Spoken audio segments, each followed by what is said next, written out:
Les systèmes vivants existent depuis plusieurs milliards d'années. Dans le cycle naturel, il n'y a pas de décharge. Les matériaux y circulent. Les déchets d'une espèce constituent la nourriture d'une autre. L'énergie provient du soleil. Les organismes se développent et meurent. Les nutriments retournent simplement à la terre. Et ça marche. Pourtant, nous autres humains avons adopté une approche linéaire. On prend, on fabrique et on jette. Un nouveau téléphone sort, hop, on jette l'ancien.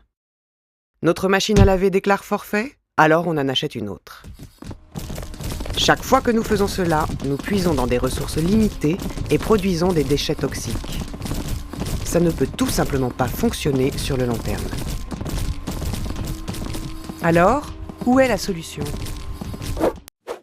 Si nous acceptons que le modèle naturel fonctionne, pouvons-nous changer notre façon de penser de manière à adopter une économie circulaire ?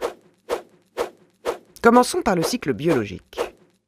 Comment nos déchets peuvent-ils construire du capital naturel plutôt que le dégrader ? En repensant la conception des produits et de leurs composants, ainsi que leurs emballages.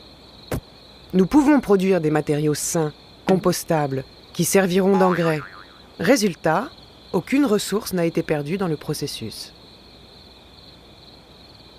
Alors qu'en est-il des machines à laver, des téléphones portables, des réfrigérateurs ? On sait bien qu'ils ne sont pas biodégradables. C'est là qu'intervient l'autre idée importante. Il s'agit de faire circuler les métaux, les polymères et les alliages, de façon à ce qu'ils conservent leur qualité et continuent à être utiles au fil de leur vie dans différents objets. Et si les produits d'aujourd'hui devenaient les ressources de demain ? D'un point de vue commercial, c'est tout à fait sensé. À la place de la culture jetable à laquelle nous nous sommes habitués, nous adopterions un modèle de régénération où les produits et leurs composants seraient conçus pour être désassemblés et recréés. Une solution serait de revoir notre conception de la propriété. Et si nous ne possédions pas véritablement nos produits ? À la place, nous pourrions les louer aux fabricants. Maintenant, mettons ces deux cycles ensemble. Imaginez qu'il soit aisé de rendre les objets à leurs fabricants.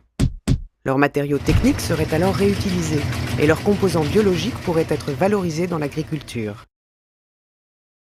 Et imaginons que ces objets soient produits et transportés à l'aide d'énergies renouvelables. Nous aurions alors un modèle prospère sur le long terme. Et la bonne nouvelle, c'est qu'il y a déjà des entreprises ayant adopté cette façon de procéder. Mais une économie circulaire, ce n'est pas l'affaire de fabricants ou de produits isolés.